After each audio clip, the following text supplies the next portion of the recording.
Hi everybody, welcome back to Critical Mass. Well, it's Saturday. That means we just watched WandaVision Season 1, Episode 5, the halfway mark.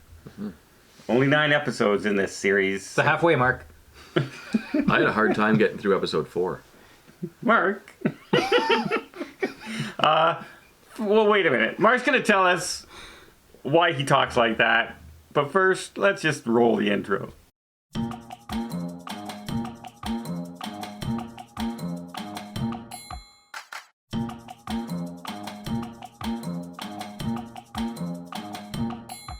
Okay, Mark, explain to us the story. Why you sound like Barry White. Why you're talking all sexy. All right, yeah. It's my sexy voice. So on, my birthday was a few days ago. I was going to indulge. I had spaghetti and meatballs for dinner, and I was feeling absolutely fine. And about halfway through, I took a bite. It was just one bite, and I felt like I had been kicked in the throat all of a sudden. And yes, my fork was still in my hand, and I think I pulled a muscle in my throat eating spaghetti. You sound like you're talking on the radio. Like I didn't lamest injury ever. I didn't know it was possible to do that. Like, okay, so you know how sometimes I still don't know if it is. Sometimes you'll turn your head and you'll get a twitch in your neck and your neck hurts for a couple of days. It's that in my throat. Were you eating like the Tasmanian devil? No. No. Cookie monster? One bite at a time, I swear. And Meatball. I had some. Was the meatball made of glass? Is your wife trying to get rid of you? Is that... I followed it up with some ice cream cake. That was a little bit of welcome relief on my throat. But the next day and the day after, I had a really hard time even talking. So there you go. If you want to sound like Barry White, have a spaghetti eating mishap. All right. Enough. Okay. So I apologize now for my deep, sexy voice. Okay. WandaVision. Last time it was a lot of exposition of what's happening. We saw the outside for the first time, really, and we learned about Monica Rambeau, what she was doing there. And anybody who was getting tired of the sitcom-y stuff had some relief. Yes. From that.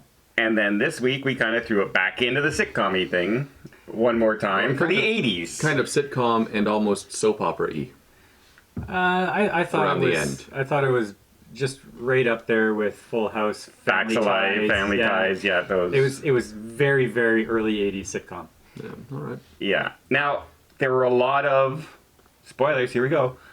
There's a lot of like little twists in it this time where the actual people around her, like the neighbor, is reacting now to Wanda. Oh, do you want me to do another take? That one wasn't quite right. Instead of Wanda rewinding things, now the characters are actually saying, hey, I don't think that was right. Yeah, the mailman. The mailman said, don't worry, your mom won't let that happen. Yeah. Yeah. And the kids, by the way, grow up twice in this episode. Right. Yeah. They fast forward their lives. They obviously have some kind of a power as well. So. Yeah, but now the big thing is also Wanda can't control them. Wanda can control everything else, but she can't control the children. She couldn't get them to stop crying. Mm-hmm. They grew on their own, even though she was saying, don't do it. They still went ahead and did it. So, yeah, she cannot control the children, which could come into play. Now, the thing I thought was kind of interesting is it was always the same neighbor when the kids grew or anything happened. There really is no substitute to good parenting. Thanks, Mark. Always good to have your input. If you want to control your children, you have to start when they're young. Unless they're superheroes and can fast forward. Right. But so you think there's something... I'm wondering if there's something with her. No, I don't think so. Because if you think about it, she was there when the kids first grew. Right? She was there when they got the dog. And, you can't be there, you have to be older to get the dog. Boom, she was there. She was the only other person there with them. But I think she's when the dog died. Just because she's the neighbor. When the dog died, it was her again.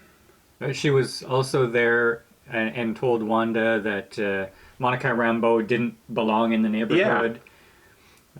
Okay, maybe there's something there, but we don't have any indication yet. No, but I mean, it's is anything really a coincidence in these kind of shows? Everything always harkens back to something else, even in the Marvel universe, right? Yeah.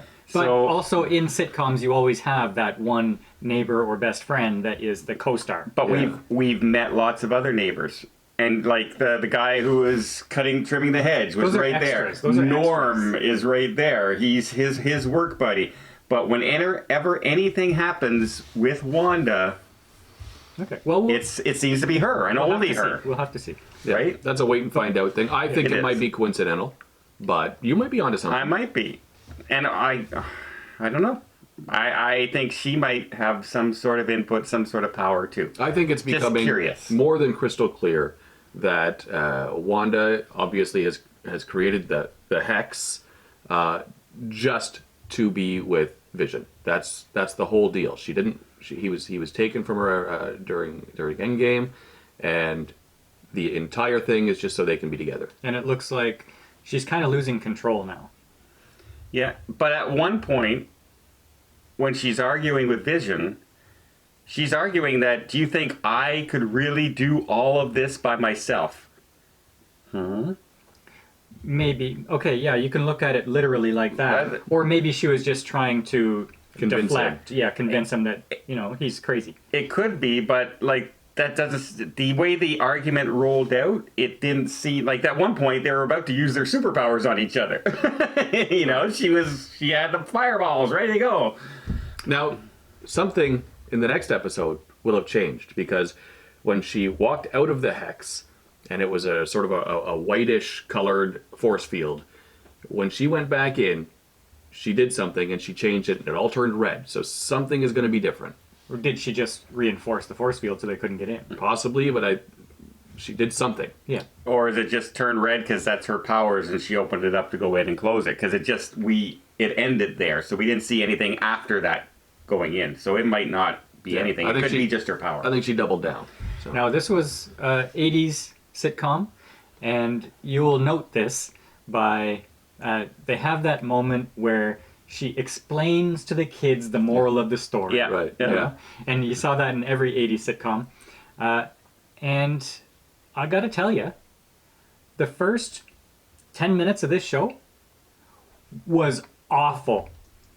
It was terrible. I wanted to turn it off. I wondered why were we even covering Really? WandaVision. Yeah. It was terrible.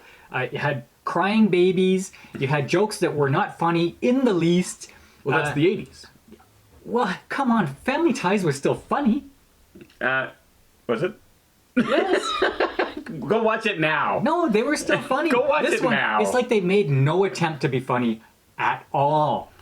But And it was annoying. Annoying. well, the crying babies are always annoying, no matter what. And then Right, the neighbor came over and she was doing her jazzercise thing and nothing was funny about that. Except that's the first time all of a sudden they did the retake right away, right at the beginning. Oh yeah, there was something interesting that happened plot-wise, but the whole 80s sitcom Well, see, genre was bad. I think it was done okay.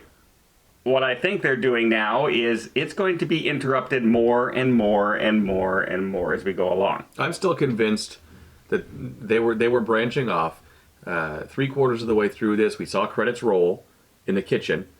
That episode was done, and then they went dramatic. That's when they had their fight. That's when they had their arguments.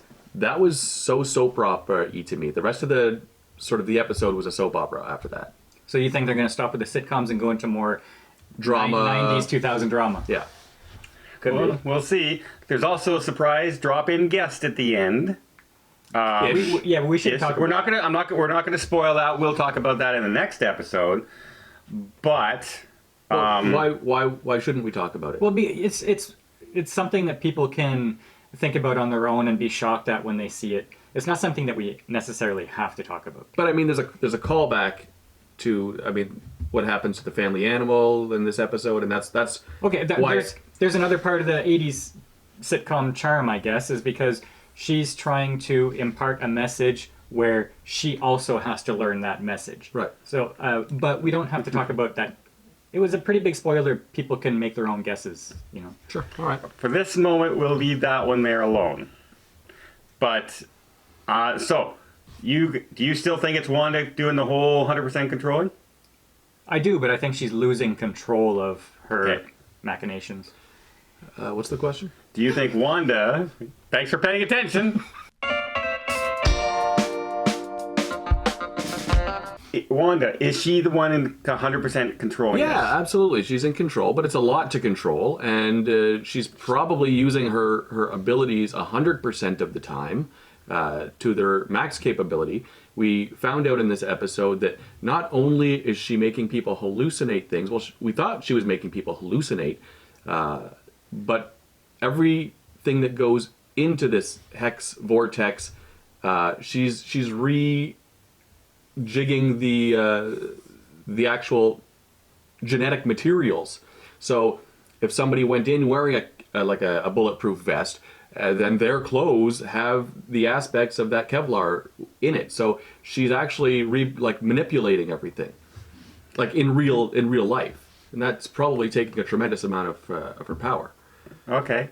I think there's still some outside force that's also manipulating her because of that speech that she did about I don't know what's going on and I don't know how this all started and all that. I think there's some outside force. And one of the things in this episode, if you notice, the leader of SWORD was a complete ass in this movie. He even tried to assassinate her. Yeah, in this episode. He has an agenda that makes me suspicious. Well, even during the briefing, every time they tried to say something positive or anything, he just shut it down and said, no, she's evil, she's evil, she's evil. Right? She's not an Avenger. She was against the Avengers. And she caused this. The whole reason that the Accord was made was because of her causing the destruction and all. So I think he's part of SWORD, and they're looking at a way to try and get rid of one of the most powerful Avenger out there. The one thing that got me was usually in their commercial breaks for the TV show, they have like a call to Hydra or SWORD or something, some or hidden Stark. message, yeah. And this one was paper towels called Lagos, and I'm looking at the name. I'm trying to do it backwards. I can't figure out what was the call. See, we're not nerdy enough for that. No, I'm sure. Somebody out there is going to say there's 570 Easter eggs from episode 5. I guarantee you. Okay. So I'm not the only one who didn't catch what was No, going on. and it was a very quick commercial this time. Yeah, but the tagline, I think, is what they're calling to, says for messes you didn't mean to make, and I think maybe that's just I it? think Wanda sort of made a mess that she doesn't know how to clean up. Okay, that could be. Well, we'll see. Are you still going to watch? Well, we're invested. I suppose I have to now. 4 episodes to go. Let's see what episode 6 brings out. Let us know what you guys think in the comment. Is it all Wanda? Is it an outside force? Is it just she's losing control? Let us know in the comments down below. And until next time, well, we'll see you on the channel.